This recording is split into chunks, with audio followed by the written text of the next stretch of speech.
Good morning everyone, स्वागत है मेरे आज के ब्लॉग में। तो राधे राधे।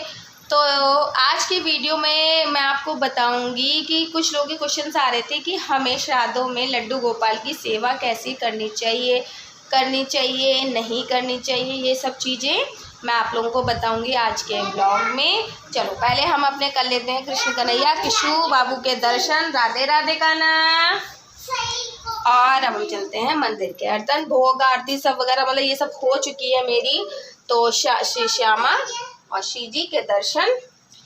और ये हमारे कृष्ण कन्हैया छोटे वाले, मेरा माई लक्की बॉय, छोटा बेटा मेरा, ये सबसे लक्की बॉय मेरा। तो ये है मेरा लक्कीएस्ट बच्चा जिसे कहते हैं। तो चलिए बताऊंगी सारी चीज़ें, इन्फॉर्मेशन आपको वीडियो में आगे मिलेगी, ठीक है, हमारे बिहारी जी परिवार की तरफ से। और आशा करती हूँ आप लोग सभी लोग बहुत अच्छे होंगे, स्वस्थ होंगे। अपना ध्यान रखिए, अपनों का ध्यान रखिए। चलिए तो स्टार्ट करते हैं हम अब आगे की वीडियो। चलिए बात कर लेते हैं हमें कि कान्हा की सेवा, लड्डू गोपाल की सेवा हमें पितृपक्ष में करनी चाहिए या नहीं करनी चाहिए। हमें पितृपक्ष में अपने लड्डू गोपाल की सेवा जरूर करनी है, करनी है। और उसी तरीके से करनी है जैसे हम डेली करते हैं। उनको नहलाना धुलाना, कपड़े पहनाना, वस्त्र बदलना।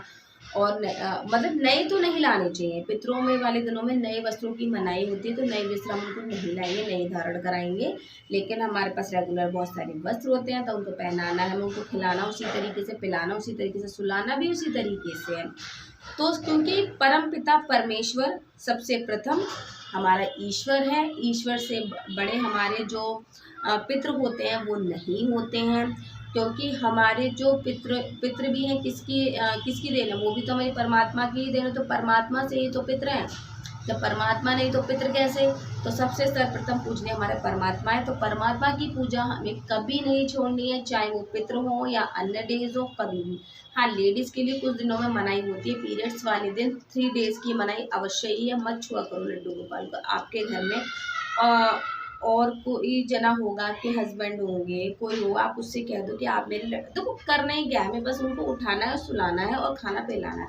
तो जैसे हमें कभी क्या होता है, हमें कभी इमरजेंसी में जाना पड़ता है। हाँ, लेकिन कभी कभी कंडीशन ये होती है, जैसे मेरे घर में है तो मैं तो ये चीज़ कर सकती हूँ, किसी घर में कोई है नहीं। तो एक चीज़ समझो आप, अगर नहीं है कोई, ईश्वर को आपकी हर परेशानी पता है। उनको पता है कि उनको क्या चीज़ ये पॉसिबल है या नहीं है। वो आपकी भावनाओं को बहुत अच्छे से समझते हैं। तो हम उन दिनों में क्या करेंगे, हमको क्या करना है कि हम अपने दिमाग में उनका स्मरण कर देते हैं। मतलब उनकी मूर्ति को देख के स्मरण करो कि हे प्रभु, मैं आपको खाना खिलाने में, सुलाने में समर्थ तो नहीं हूँ, और मेरे पास कोई है भी नहीं कि मैं जिसको कह सकूँ। तो हे प्रभु, ये पूर्ण घर आपका ही है। तो आप अपने द्वारा, मैं यहाँ मतलब ये चीज़ रख लिया। देखो आप जैसे मिठाई है भगवान जी के नाम की, जैसे आप मतलब लाते हो, तो वो चीज़ एक अलग रख दो, थैली तो लेके आ जाओ और उनको अलग रख दो कटोरी में करके कि हे प्रभु, मेरा सामर्थ्य नहीं है, मतलब मैं इस लायक अभी इन दिनों में नहीं हूँ कि मैं आपको अर्पण जो कर पाऊँ इसको। तो आप प्रभु आइए और भोग लगाइए।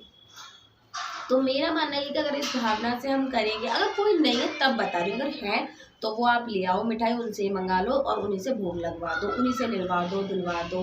और कभी कभी तो मेरे घर में भी क्या है, जैसे बच्चे मेरे छोटे, तो जैसे मेरी बेटी पढ़ी है तो बड़ी है तो वो कर लेती है थोड़ा सा, मतलब इतनी बड़ी नहीं है, 5-6 साल की है। तो 7 साल का बच्चा कितना बड़ा होता है, पर ये उसको कन्नू से प्यार है। अगर मैं उसको नहीं सुलाऊंगी, पूछते मम्मी आज आप कन्नू नहीं सुलाओगे, है ना, आप कन्नू क्यों नहीं सुला रहे, तो मैं लेके आती हूँ। तो वो लेके आती है, उनका बिस्तर लगाएगी, उनको सुला देगी, फिर उनको, फिर उसका ये है नियम, वो सुबह स्कूल जाती है उठा देगी, उठा के मैं कहूँगी बेटा नहला दो तो नहला देगी। तो इस तरीके से चल जाती है। पर प्रभु को हमारे भाव देखने होते हैं कि हम हर सिचुएशन में उनको हर चीज़ मतलब कर पा रहे हैं उनके लिए। तो ईश्वर ये नहीं है हमसे मांग नहीं रहा है उस चीज़ को, तो ईश्वर हर चीज़ को, कुछ लोग बोलते हैं ना अरे छूना नहीं चाहिए, देखो छूना मैं भी नहीं, मैं भी इस चीज़ को मना ही करूँगी कि आपको 3 से 4 दिन नहीं छूना चाहिए। वो परमपिता परमेश्वर है, श्री जी हम जैसी नहीं है। श्री जी को समझना आसान नहीं है ना। तो श्री जी बहुत मतलब उच्च लेवल की है ना। तो उच्च लेवल की स्त्री को आप स्त्री कहें, परमात्मा कहें, या मतलब कुछ भी मान लीजिए, आप उनको एक एनर्जी मान लीजिए, जो भी आप लोग मानते हैं। जिस रूप में आप पूछते हैं श्री जी को बेटी के रूप में, तो वो उनका लेवल जो है हमसे बहुत ज़्यादा हाई है। तो उस लेवल को देखिए आप लोग समझिए कि, तो नहीं तो आप श्री जी छुएंगे उन दिनों में, ना ही आप कृष्ण भगवान की जो मूर्ति है नहीं छूनी है। आपको छूने को मैं नहीं बोल रही हूँ, मैं बिल्कुल नहीं बोलूँगी, और मैं बिल्कुल पाप कर्म नहीं करवाऊँगी कि आप छू लो या ये कर लो। हाँ, मैं भी नहीं छूती हूँ, कोई नहीं छूता है इन दिनों में। 4 से 5 दिन तक मत छूइए। आपके पास लोग हैं तो आप उनसे पूजा पाठ करा लें, वरना प्रभु का मन में स्मरण करके कह सकते हो, हे प्रभु आप परमपिता परमेश्वर हैं, आप सब चीज़ कर सकते हैं, तो प्रभु आपकी ही देन है। अब आपको कैसे खाना पीना है आप देख लो प्रभु, मैं तो भैया अब इन दोनों में आप तो मतलब ये है कि सेवा नहीं कर पा रही हूँ या सेवा नहीं कर पा रही हूँ, मेरी एक मजबूरी है उन दोनों में, है ना। तो ये सारी चीज़ें होती हैं, मतलब प्रभु से प्रार्थना कर लो, उनको बोलो इस चीज़ को, तो ईश्वर को पता है कि ये क्यों नहीं कर रहा है ये काम, ये इसलिए नहीं कर रहे हैं ये लोग, ये चीज़ ना इसलिए नहीं हो रही है। तो वो सब समझेंगे तो आपकी पूजा वैसे ही स्वीकार हो जाएगी, मेरा मानना ये है। क्योंकि देखो जब मेरे पास भी नहीं होते हैं, कोई लोग नहीं थे, तो मैं भी ऐसे इसी तरीके से करती थी, भाई सही गलत तो ईश्वर जाने थे। लेकिन हाँ, मेरे ईश्वर ने हमेशा मुझे सपोर्ट किया है, और जो मेरे विचार भी कभी आज मेरे को जैसे कभी कोई क्वेश्चन का आंसर नहीं मिल रहा होता, तो मैं दिमाग में जैसे सोचती थी, तो मैं हमेशा मेरा ये रहता था कि काना से आगे पूछती थी कि कन्नू ये चीज़ सही हो रही है या गलत है। मेरी कोई भी प्रॉब्लम भी होगी ना, तो मेरे को अगर मुझे कुछ भी मतलब इवन लाइफ में भी कोई प्रॉब्लम चल रही हो, किसी के यहाँ कोई प्रॉब्लम चल रही हो, तो प्रभु आप इस चीज़ का हल निकालो, कैसे निकालोगे उस चीज़ का। तो मेरे साथ हमेशा ये चीज़ पॉजिटिविटी रही है कि ईश्वर कैसे करके उसका मार्ग बना देता है या माध्यम बना देते हैं, लोगों से माध्यम बनवा देते हैं, तो वो चीज़ मतलब पूरी हो ही जाती है। कभी ऐसा हुआ नहीं है अभी तक ईश्वर पे मेरा, इसलिए मतलब दृढ़ विश्वास है कि मतलब अगर मैं जो चीज़ बोल देती हूँ भगवान को, तो वो चीज़ होती ही होती है। लेकिन इतना मतलब बोलना एक चीज़ एक अलग है कि आपको हो रही है वो चीज़ आपके कहने से, लेकिन आपको सही और गलत के मायने पता होने। ईश्वर कभी भी गलत चीज़ का साथ नहीं देता, ये आपको हमेशा पता होना चाहिए। अगर मैं किसी के बारे में बुरा सोचूं, बुरा बोलूं कि भैया इनका ऐसा हो जाए, तो थोड़ा ईश्वर वो चीज़ करेगा।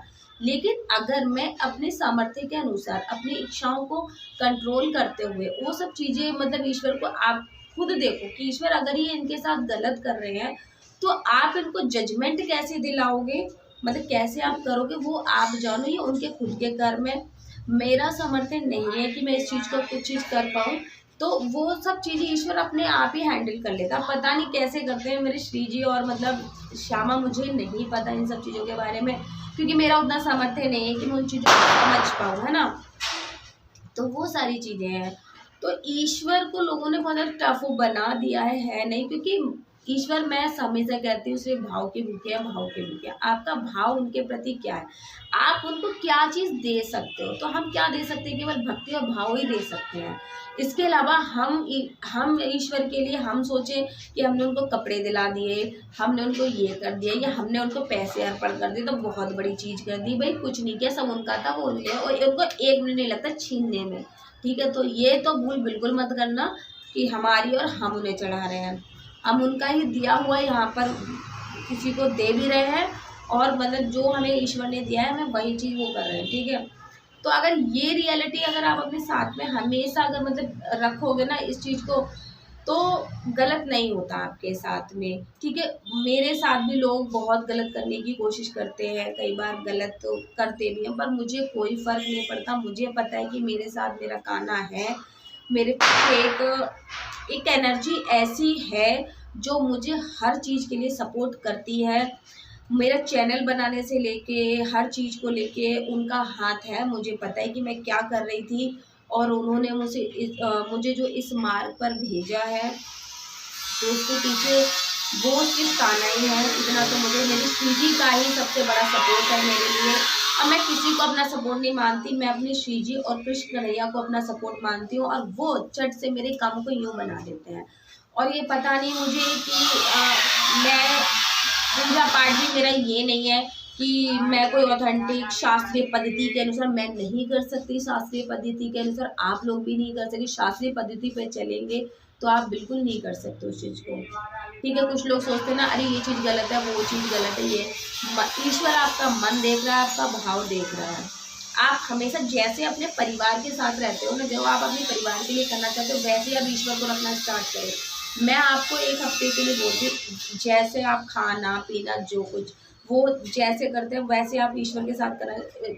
2-2 मिनट बाद या मतलब आध घंटे बाद जब भी आप जाओ, जैसे अपने रूम से निकल के आओ तो काना किशु को आवाज़ लगाया करो, और काना कैसे हो, और किशु कैसे हो। और मैं तो जब भी मतलब इवनिंग में भी, जैसे दोपहर में कभी सपोज अगर सो जाती हूँ, वैसे कम सोती हूँ लेकिन बच्चे कहाँ सोने देते हैं, तो अगर ऐसा हो जाता है ना तो मैं झट से मतलब आवाज़ लगाती हूँ, जैसे बाहर निकलूंगी, काना क्या कर रहे हो, किशु क्या कर, तो उनके चेहरे पे एक स्माइल होती है, हमेशा एक हंसी होती है उनके चेहरे पे।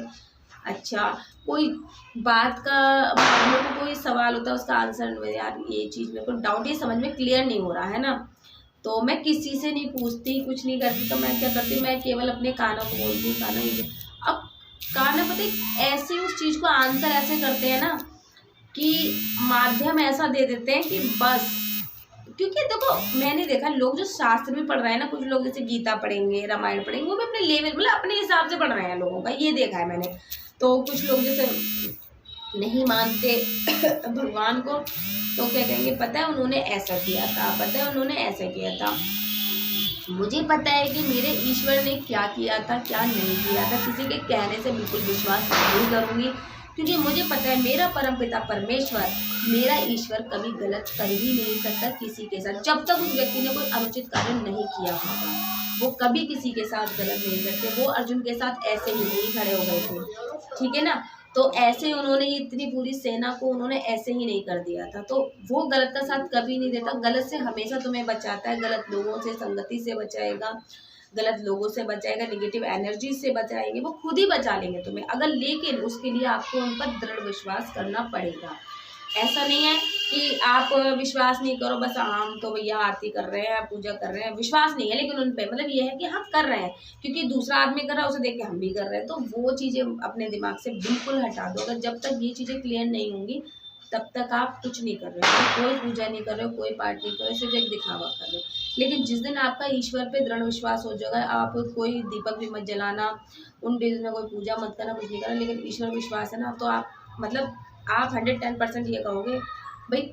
कोई अगर कहेगा ना यार हम तो बहुत परेशान, हमारे तो ईश्वर सुनता ही नहीं है, भाई क्यों नहीं सुनता, उसका रीज़न भी होता है, ऐसा नहीं सुनता नहीं, तो रीज़न है उस चीज़ का। रीज़न ये है कि लोग ऐसे ही किसी चीज़ को नहीं सुन लेता है, कोई भी भगवान है, ईश्वर है, कुछ भी है, तो ईश्वर ऐसे नहीं सुनता उन चीज़ों को, समझ रहे हैं ना आप इस चीज़ को। तो वो ईश्वर है, वो भगवान, वो हमारे परमेश्वर हैं, तो उनको उनसे इतनी छोटी छोटी बातों को कहना ही गलत है। आप उनकी याद में रोकर देखो, वो सुनेंगे, अवश्य ही सुनेंगे उस चीज़ को, ऐसा नहीं सुनेंगे, वो अवश्य सुनेंगे उस चीज़ को। आप उनको वो कोई यार इंसान थोड़ी है कि मतलब कि आपने चटसीना कहीं कोई गलत कर रहा है आपके साथ।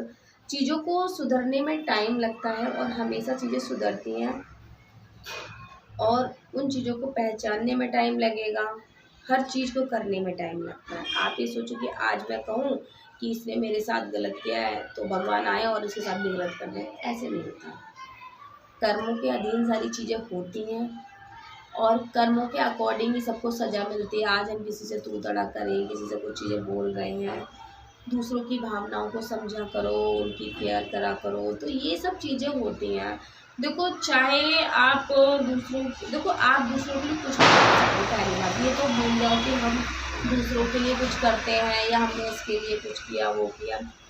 तो मैंने ऐसे ऐसे लोग देखे हैं, मतलब अगर उनका मतलब वो आपने उनके जीवन में बहुत कुछ किया होगा, आपने पूरी ज़िंदगी लगा दी, वो लास्ट में आपसे कहेंगे आपने हमारे लिए कुछ नहीं किया। क्योंकि आदमी जो होता है ना, जो मनुष्य है, वो बना ही इस श्रेणी का है, वो आपका एहसान मानने वाला है ही नहीं।